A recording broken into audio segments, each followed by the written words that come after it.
What happens when a woman spends over 50 years believing she's the problem, only to discover her brain was simply wired differently?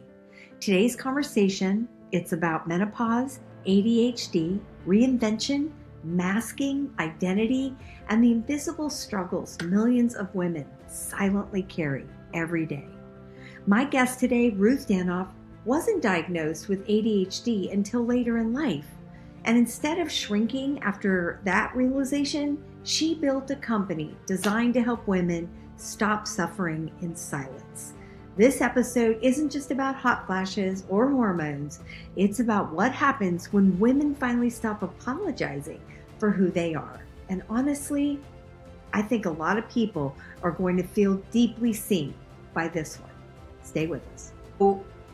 People who are neurodivergent have big, beautiful, think outside the box brains. And I've always had a side hustle going on. I've always been entrepreneurial, and a lot of neurodivergent people are the same. And it is said, I certainly haven't done this, but if you take a poll of the top echelon of CEOs in the world, most of them are probably neurodivergent. Because you go, and you don't stop when you're interested in the topic. If you're not interested in the topic, you got 5 seconds of my attention, and that's it. Everyone has a sock drawer where we hide the stuff we don't want to face. Today, we're opening yours. I'm Lisa Begley, and this is the Sock Drawer Podcast. If your life feels messy, stuck, or outgrown, good. That's where we begin. Welcome to the Sock Drawer Podcast, a space for real conversations about moments we don't always talk about, but every one of us goes through. The seasons that crack us open, wake us up, or quietly push us towards whatever's next. Because we keep things buried, right? And those are the things that shape us. We just don't realize it. And what we finally face can actually change everything. Today, my guest is Ruth Danoff, founder and CEO of Arctic Undies, a company redefining midlife wellness through innovative cooling apparel designed specifically for women navigating menopause and hormonal changes. But listen, this conversation goes far beyond product innovation. Ruth's story touches identity, late ADHD diagnosis, neurodivergence, reinvention, emotional masking, confidence, and then what happens when women finally stop minimizing their own discomfort. I'm excited to jump into this. Ruth, welcome to the Sock Drawer Podcast family. We're so excited to have you here. Thanks, Lisa. I am so excited to be here and to chat with you specifically because we do have a little off-camera thing going on. And so I know this is going to be a lot of fun. I love it so much when I get to have good friends on the podcast with me. Ruth, thank you. I'm excited as well. So do me a favor. Let's dive right in. So take us back before Arctic Undies existed, and I can't wait to get into that and share with our audience a little bit about that. But before the advocacy for the company, what season of life were you in emotionally and personally when all of this really started? So in August of 24, I was laid off from what I say is my last corporate job, my last W-2. And I at first was desperately looking for another job, and I had a conversation with a recruiter, and I had decided that I was going to start off telling people that I have ADHD, to lead with that. And even in these last couple of years, things have changed drastically for the better. So we ended up talking about a family member of hers who was late diagnosed and struggling. And I was able to help her hear what her family member had been trying to tell her, and in a way that she could understand.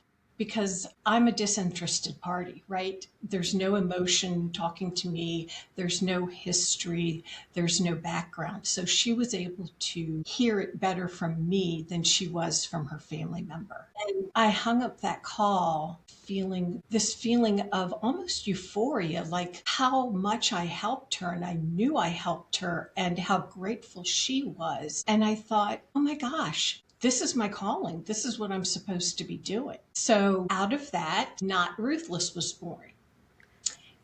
And Not Ruthless, the name, comes from before I was diagnosed at the age of 50. I was without Ruth. After my diagnosis, I was no longer without Ruth. I was not ruthless. So that's how the name came about. And my community is helping other women who have been diagnosed late in life cope with the diagnosis in a non-clinical way, because I'm not a clinician. They already have a diagnosis before they reach out to me, or they're curious, whatever the reason is. And we just talk it through. And I share my story and help them with some tools that might benefit them. I am also very fortunate that I sit on the Community Advisory Council for the Duke Center for Girls and Women with ADHD, which is an amazing organization. Yeah. And full of really great resources. Yeah. Ruth, I love that so much. I guess let me ask you this. You were diagnosed at 50, so later in life. Did you ever prior to that? And I love your story of helping that person, and now this is your life's work, part of your life's work, right? We'll get into the rest of it. But did you ever spend years believing, because I've heard this from many, many people, believing something was wrong with you? Sweetie, I mean, unless you have had a late diagnosis in life, male or female, you can't really understand the trauma that one goes through until the diagnosis. Tell me more. Incredibly low self-esteem. Bullying. To this day, I have trouble getting words out of my mouth. Feeling I never felt like I had a place, even within my family. And I always felt like the odd one out because people couldn't relate to me the way I was, because I didn't fit into a neurotypical world.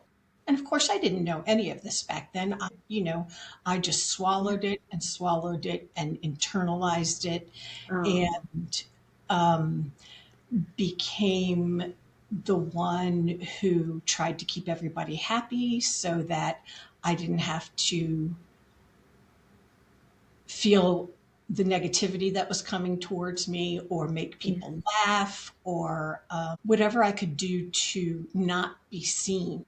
Because if I was seen, I was going to get picked on in some way. Do you think there's a link between having someone who may not be diagnosed having ADHD and being a people pleaser? Absolutely. Okay. Absolutely. Suggestion, if anybody out there is curious, and I know this is so easy for me to say because it's a process to get a diagnosis, but to start the process and to please reach out to me on my website, www.notruthless.com. Schedule some time and let me help you kind of figure out what your next steps would be. It's overwhelming. There is unbelievable grief that comes with the diagnosis. All of the what ifs, what could have been. And for me, these days, I am all accepting and all loving of myself. And it took a long time and a hard road to get here. I bet. Did your diagnosis change now the way you viewed your younger self? Oh, gosh, yes. Yeah, how so? Absolutely. I love her. And I take care of her. And I embrace her. And I talk to her the way I wanted to be talked to, and the way I needed to be talked to. So it's a lot of gentle, loving self-talk. And what's something you would say now, Ruth, to your, say, 25-year-old self? Oh, have fun. Don't take it so seriously. It's okay. It's going to be okay. And I love you exactly as you are. So good. What did you find that you finally stopped apologizing for? Oh, golly, so many things, Lisa. So many things. I have sort of trained myself, and it's always a daily practice. Whatever I say to you now, I know I will be working on until the day I'm no longer on earth. And everybody should have that outlook that you want to always be looking internally to see what you can improve and, check in with yourself. It's funny. The first thing that comes to mind is being loud. When I feel safe and am in comfortable surroundings, I am gregarious. I am outgoing. I am fun. Yes, you are. And my whole life, I was told, it's too much, Ruthie. Lower your voice. Lower your voice. You're speaking really loud. And I do. I catch myself doing that now. But me catching myself doing it and somebody else saying it to me, whole different ball game. Yeah. That is such an important distinction because you know this, right? So many women listening probably still think they're loud or they're failing instead of realizing be louder. I love that. And maybe even louder. Instead of maybe realizing, and I'm sure you had moments like this, they may simply just be exhausted from carrying so much for so long. It is one of the things that happened to me when I was laid off. I knew, I had heard for years through my learning after my diagnosis of ADHD burnout. And I believed it, and I felt compassion for people who spoke about it, but I did not experience it firsthand until I didn't have to do a 9 to 5 every day. And my gosh, I'm still kind of recovering almost 2 years later. Really? Yeah. Yeah. Unmasking is very scary. You feel very vulnerable, and it allows the true you to come out. So I want women to be louder, to take up so much more space, to put yourself out there and realize your importance and you matter. Because I grew up hearing the opposite of all those things.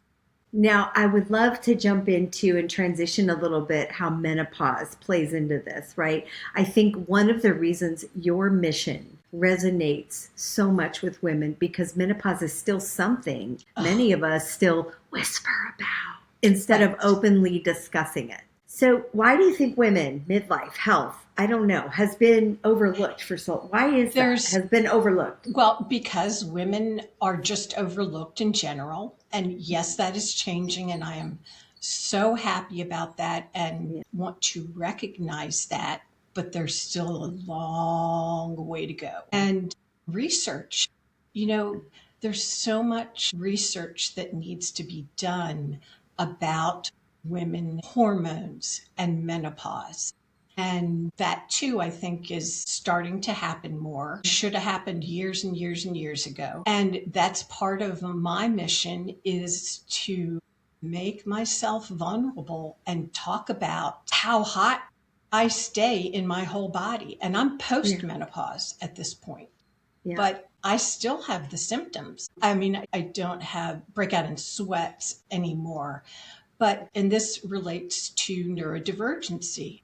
One of the comorbidities of ADHD is body temperature dysregulation.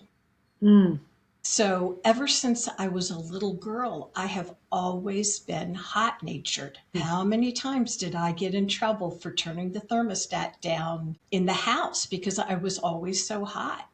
And I remember the first time I ever lived on my own and I had full control over the thermostat. Man, it was like, yay. I was like, this is heaven, Yeah. And then my first electricity bill came and, that shed some light on it too. But it was, well, I'm the type of person that my electricity bill is always lower in the winter because I keep my thermostat so low. I like to be cool. And so it's much higher in the summer because I need to keep it much lower. Hot flashes, I feel like they sound simple until you're standing in a meeting or in public and you're trying to hold it together, but you're embarrassed and there's so much of your confidence that gets affected. Yes. So let's jump into why it was so important for Arctic Undies to feel empowering instead of clinical or embarrassing. First of all, tell us a little bit about Arctic Undies. Right. So, anything I do is tied to my neurodivergence because that's who I am.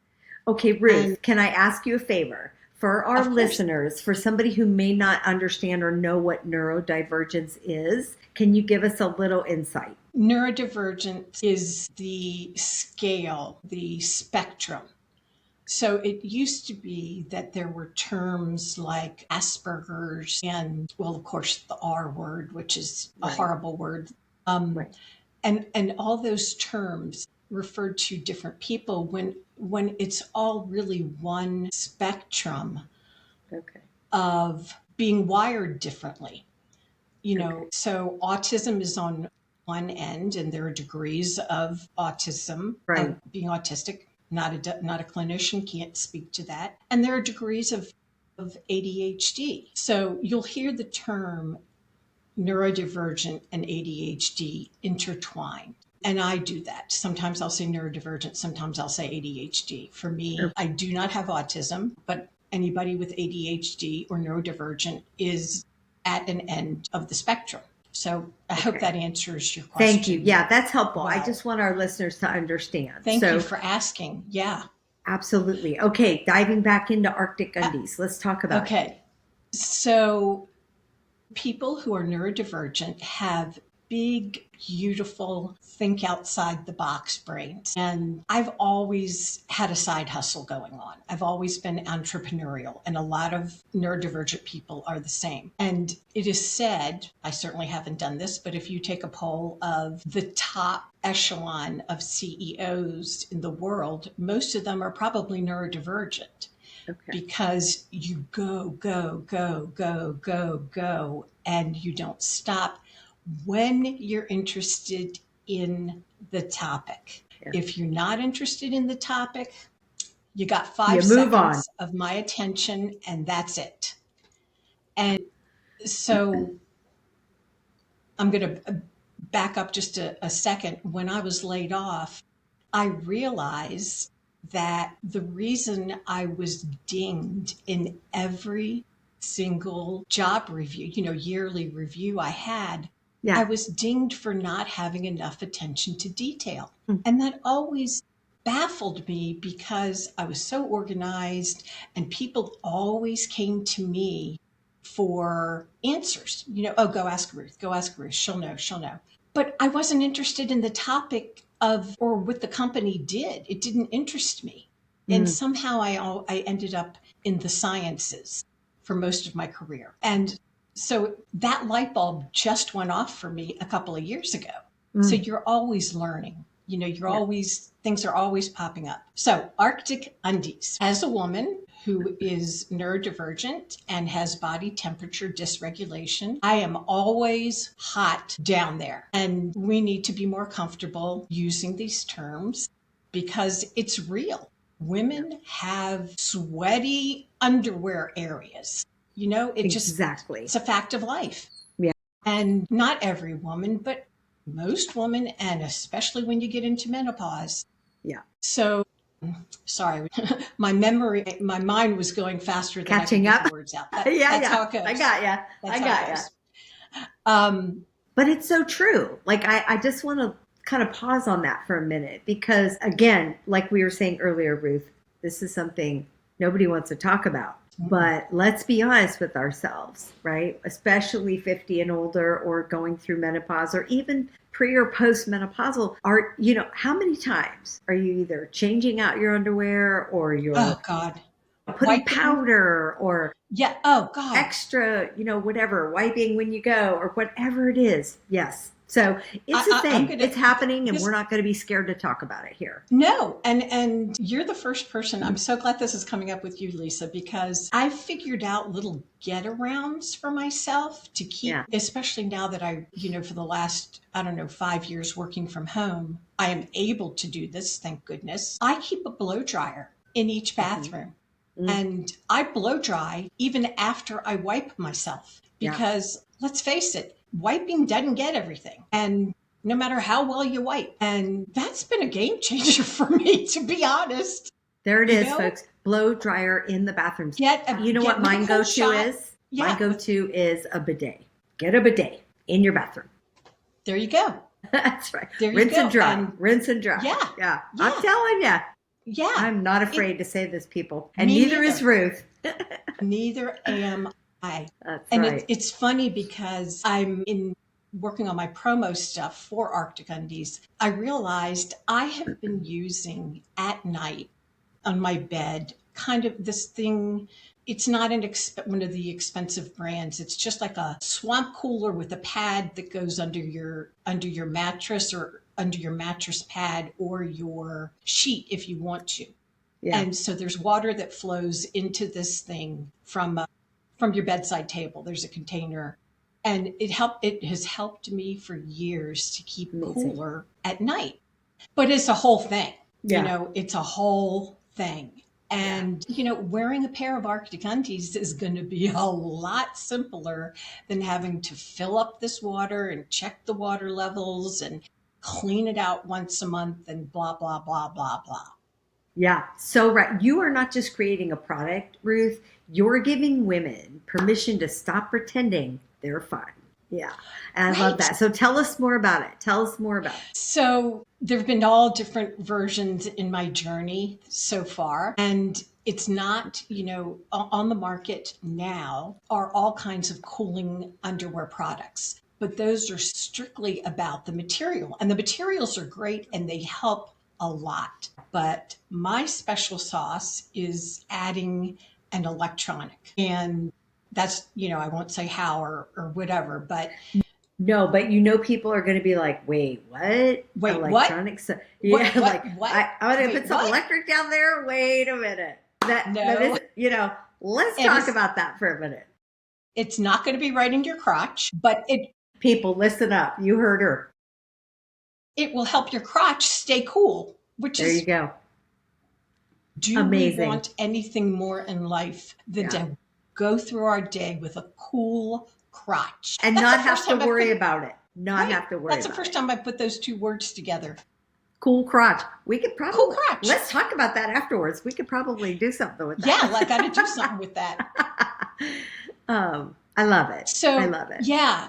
And my mission in life is just to help support and uplift other women in any way that I can. Yeah. And you're doing amazing work. What is the next step for Arctic Undies? What do we need to, where do we need to go with these?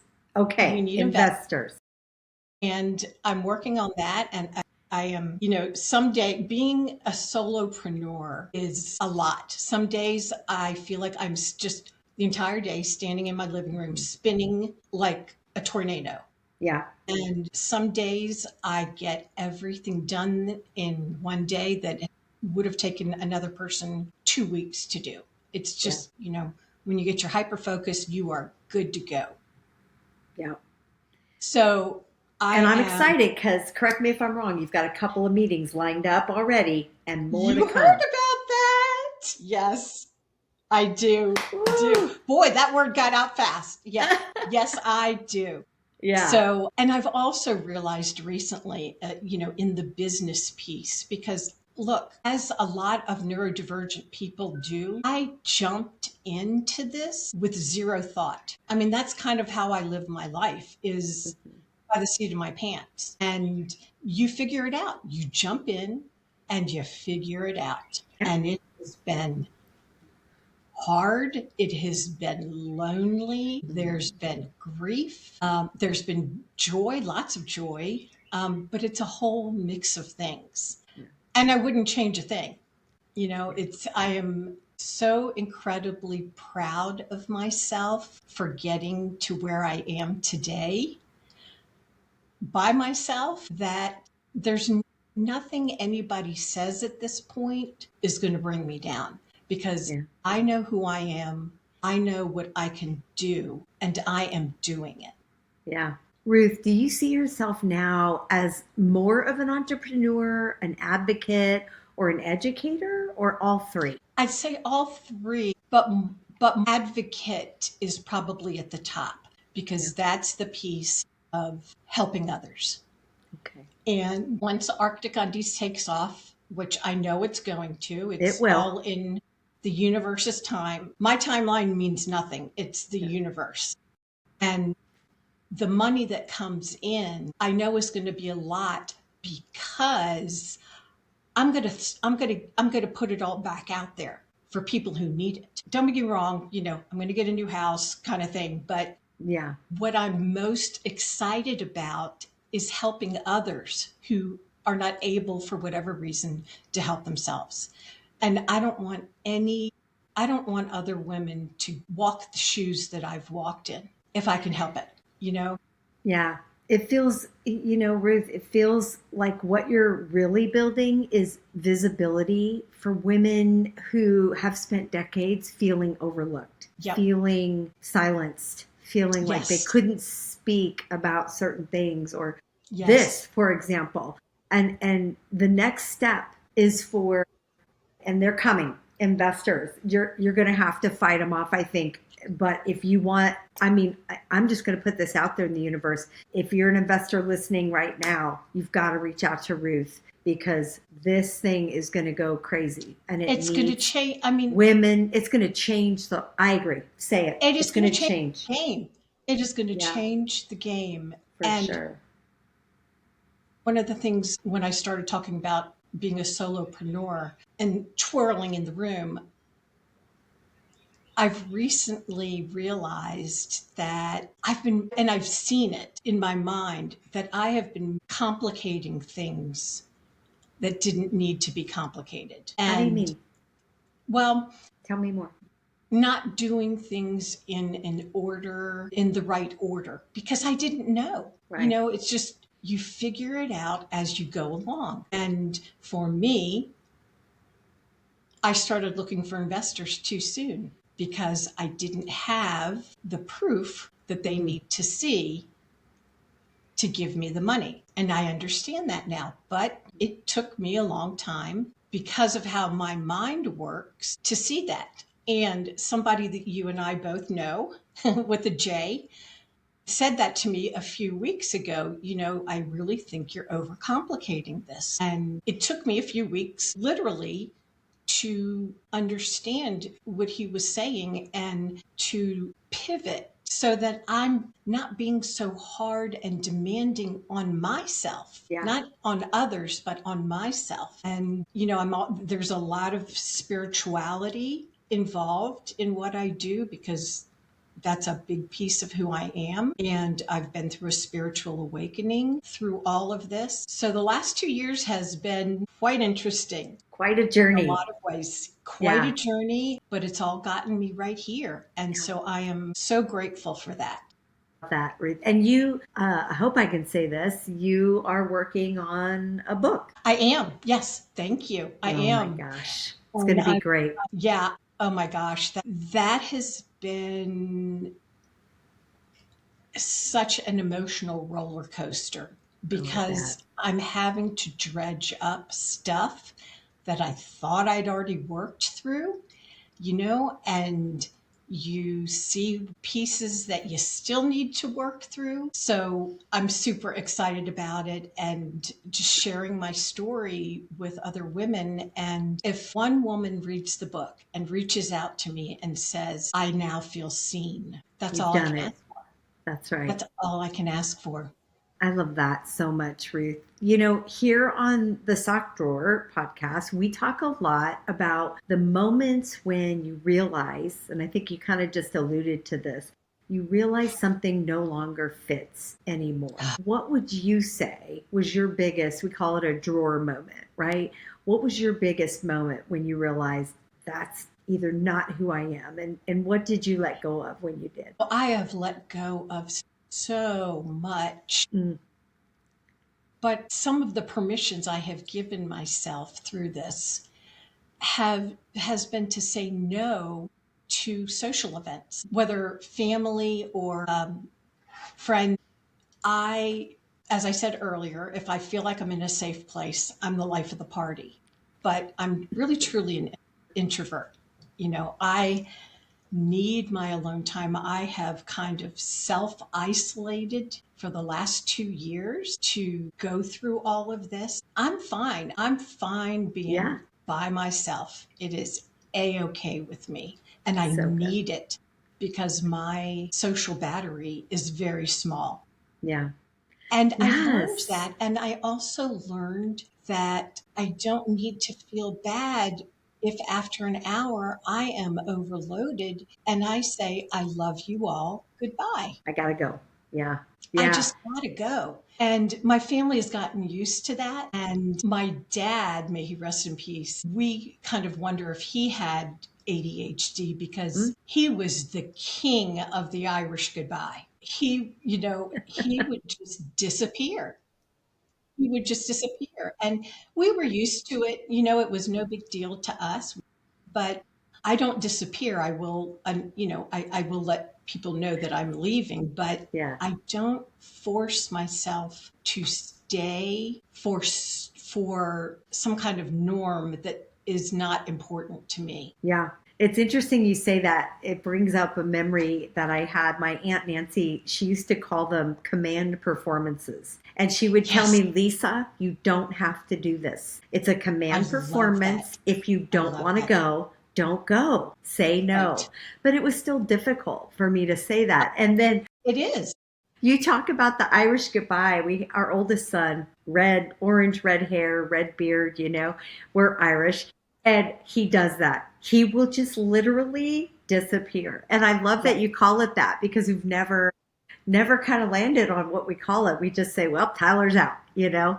And And, yeah, and, he does and that. yeah. And It's so we funny. But didn't now really I know say that why. about, yeah, it's Yeah. just, It's like I'm tapped out. I can't do anymore. I and can't it take hits anymore. like it's like a 1 second thing. I can be Yeah. fine 1 second, and the next second, I got to get the hell out of there in Yeah. that exact moment. You know, Wow. Wow, Ruth. I love wild. that. I mean, I love that for that you've recognized that, right? I know most people maybe wouldn't understand it, or a lot of people. I won't say most people maybe wouldn't understand it, but it And makes growing perfect up, sense. yeah, I've always been that way. Mm, And I've always received negative feedback for it. Not anymore, because yeah. I don't give anybody an opportunity to give me negative feedback around it. Because I'm number one. If I don't look out for myself, nobody else is going to, you know? It's a great point. Nobody else is in my body and can feel the strike of time, that like, Yeah. gotta go right now. Yeah. Yeah. That makes perfect sense. Well, Ruth, I just love talking to you so much, as you well know. And, Me too. gosh, we could probably just spend another couple hours on We could several easily. things, but I want to get to our fun. We've kind of reached that moment in the podcast where we do a 60-second drawer dash, we call it, and it's just quick, fun, Love it. insight questions about you mostly, and I'll just fire them at you and just say the first thing that comes to your mind. Okay. You ready? Yeah, I'm Okay. ready, babe. Coffee or tea? Tea. Biggest misconception about menopause? That it's not overwhelming. One word you'd use to describe midlife now. Joyful. Okay. Women, listen up. Something younger Ruth worried about, but now no longer matters to you. Oh, gosh. What people think about me. Love it. A comfort item you can't live without. My weighted blanket. I What sleep with 2 of them. You do? I do. I have trouble getting out of bed in the morning because it's so heavy. But boy, oh boy, now that I have them, I couldn't do without them. Okay. And they're not electric blankets. They're not heated. They're just weighted. They just make you feel good. Safe. Okay. Love that. We've talked about that a lot today. What helps you cool down emotionally when life feels overwhelming? Boy. Listen, I'm going to be honest. I struggle with that to this day. I've gotten so much better, but emotional regulation is one of the biggest challenges for anybody who's neurodivergent. And I can only speak for myself. I struggle greatly with that Sorry. Yeah. It's okay. Yeah. It's okay. But you're a work in progress, as we all are. I'm a work in progress. That's right. What's the best advice you've ever received? Don't take life so seriously. And here's the last one. What's one thing women deserve more of? Self-love, freedom. So good. Okay, Ruth, Tiny Dare segment. Let me ask you, for our audience. Oh gosh, don't ever dare somebody with ADHD, baby, because I'm going to say, you think I can't do that? Just watch me. Well, that's what we're doing to the audience. We're daring them to take the one thing that you would suggest, just small but meaningful, that somebody could do today who's listening. What's your tiny dare for them? So, and this is something I do most days. I literally go outside and hug a tree for a few minutes. Think of it what you may, but I am literally a tree hugger because grounding is so important for every woman, neurodiverse or not. And sometimes if I'm out and the neighbor dog comes by, I immediately stop, drop, and roll to play with the dog and just lay on the ground. Love it. And it feels so good. Yeah. Can't get enough of it. Can't get enough of it. Grounding is, and I feel like in today's world, it's becoming more and more, there's more and more awareness around grounding and what that can do for you. Yes. From all walks, emotionally, physically, spiritually, all the things. It's so Ruth, important. You're the best. Thank you so much for this honest and important conversation today, because I think, women, and honestly, a lot of men too, are going to walk away from this episode feeling more seen, more understood, less That's all I alone. ask. Now, if people want to connect with you, right, and we have investors listening, people who just want to learn more about you, tell me, Arctic Undies, support the mission, follow your work. Where, I should say, is the best place they can find you? They can find me on LinkedIn. Just search for Ruth Danoff. They can find me at Arctic Undies, www.arcticundies.com, and that's ARCTIC. Excuse me. Beautiful. And for my ADHD support is www.Not Ruthless, and on Insta and most of the other socials, I am Not Ruthless ADHD. Same name across platforms. So good. And I've watched your Instagram. You guys, it's fun. You got to go check her out and then follow her. I'm a big dancer. Yeah, I love it. And to anyone listening, actually not anyone, everyone listening, you already know what needs to change. Be brave. Don't be afraid. You can do it. Take that step. You can do it. Just take one baby step and be proud of yourself. That's right. Be proud for that baby step. Exactly. Ruth, thanks for being here today. Thanks, and we'll see you Lisa. next time. So much fun. Okay, honey. I loved it. We'll see you next time on the Sock Drawer Podcast. Bye, everybody. Every week we come here and open the drawer. You already know what's inside. You always have. And if this conversation challenged you in a good way, and you think it will help challenge someone else who needs it, send it to them, because that's how we pay it forward together. Subscribe and follow so you never miss what's coming next. And find us at thesockdrawerpodcast.com.